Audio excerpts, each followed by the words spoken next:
होगी तो तुम उसके पीछे जाओ। उस चक्र आगे जा रहा है, सभी महात्मा उसके पीछे जा रहे हैं। अंत तो गतो वो बड़े कई सालों वर्ष बाद एक जंगल में रुक गया, एक पेड़ के से टकराया, क्योंकि अरण्य कहते हैं संस्कृत में जंगल को, अरण्य।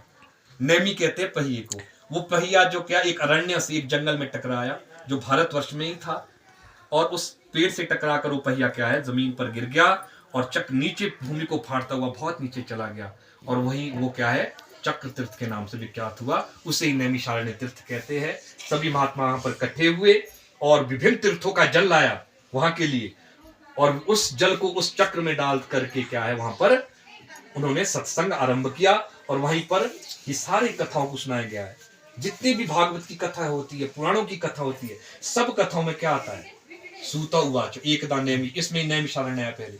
सूत कहते हैं, सूत महर्षि वेद व्यास के शिष्य है, और वो वहां पर सभी 88,000 ऋषियों को कथाएं सुनाते हैं और लौकिक ज्ञान दे रहे हैं, व्यवहारिक ज्ञान दे रहे हैं उस तीर्थ में, वो नैमिषारण्य तीर्थ। और वहीं पर इस कथा को करने का बड़ा महत्व है कि कभी भी अगर आपका जाना नैमिषारण्य तीर्थ पर हो तो जरूर प्रयास करें कि ये कथा वहां पे जरूर पढ़े, चाहे हिंदी में पढ़ ली, वहां पर बैठ करके चक्र तीर्थ में बैठ करके अगर इस कथा को आप करते हैं तो इसका बड़ा पुण्य है, क्योंकि सबसे पहले ये कथा उसी तीर्थ पर की गई थी और वहीं से इसका विधान आरंभ होता है। वो नैमिषारण्य का तीर्थ, वहां पर आज क्या है ये कथा हो रही है। ये सोचिए कि हम आज नैमिषारण्य में हैं और यहाँ पे बैठे हुए हैं, और एक बार की बात है कि ऋषियों ने कहा, शौनकादि 88,000 ऋषियों ने कहा कि महाराज ऐसा कोई उपाय जिसको करने से मनुष्य के सभी दुख दर्द कष्ट कलेश दूर हो जाते हैं।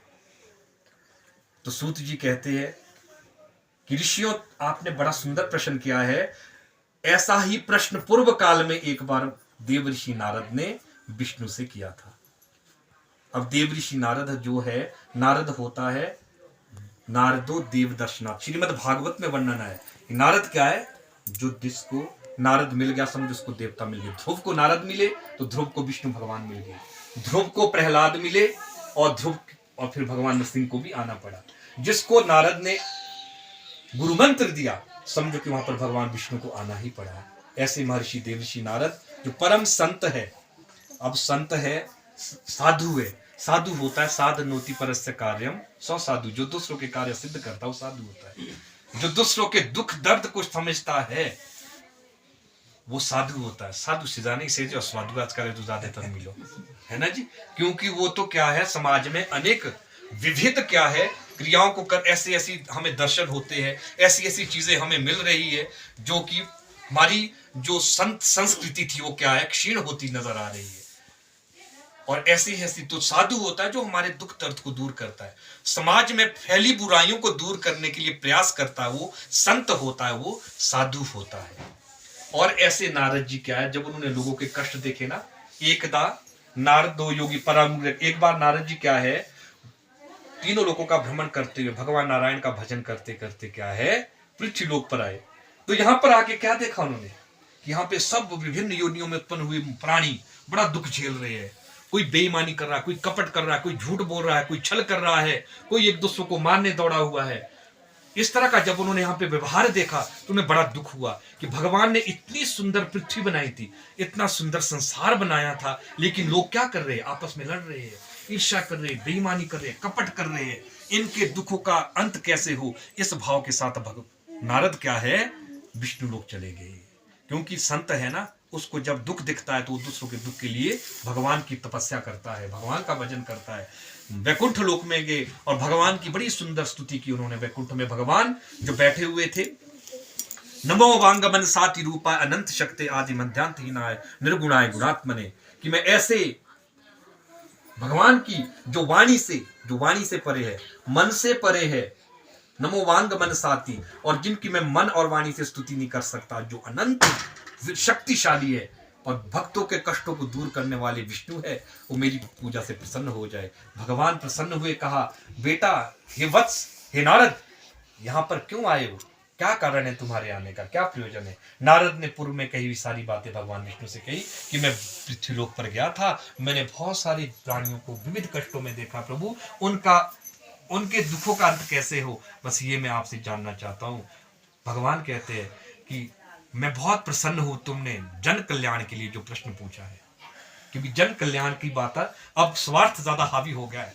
ये मैं सोचा बात है आप लोगों के मेरू भी हो जान दो कि बाकी कुछ ना होता, तो अब स्वार्थ बहुत हावी हो गया। लेकिन नारद जो थे उन्होंने क्या प्रार्थ के लिए ये प्रश्न पूछा, जन कल्याण के लिए। उनको क्या चाहिए था, वो तो घूमते रहते हैं अपना भजन करते, उनको क्या फर्क पड़ता। लेकिन पूछा तो भगवान विष्णु कहते नारद मैं तुम्हें एक परम दुर्लभ व्रत बताता हूँ, जो व्यक्ति इस व्रत को करेगा उसके सारे दुख और कष्ट दूर हो जाएंगे।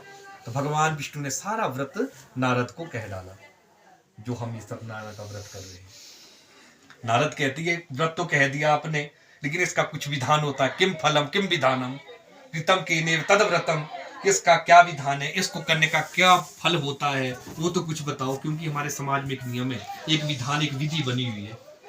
अगर हमने कुछ देवता पूजना है उसके लिए भी एक विधि बनानी पड़ती है, एक विधान है।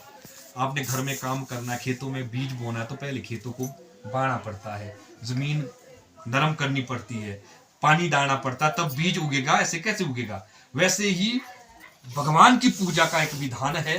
अगर जो उस विधान में रहकर पूजा करता है तो क्या है, उसका फल प्राप्त होता है। ये भी आजकल बन गए ज्यादा हमारे सत्संग ये भी आप बोलो सिद्धू कि ये कुछ नहीं, मूर्ति पूजा जी, अब ऐसे भगवान की पूजा कई कोने में बैठ जाओ, भगवान की पूजा करो बस हो गया। नहीं, भगवान गीता में कहते हैं जो शास्त्र विधि को त्याग करके मेरा क्या है पूजन करता है, उसका फल उसे कभी प्राप्त नहीं होता है।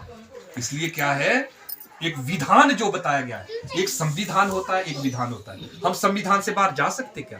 भारत लोकतंत्र है, ठीक है ना जी, उस लोकतंत्र में संविधान में नियम बने हैं, हम उसके बाहर जा सकते?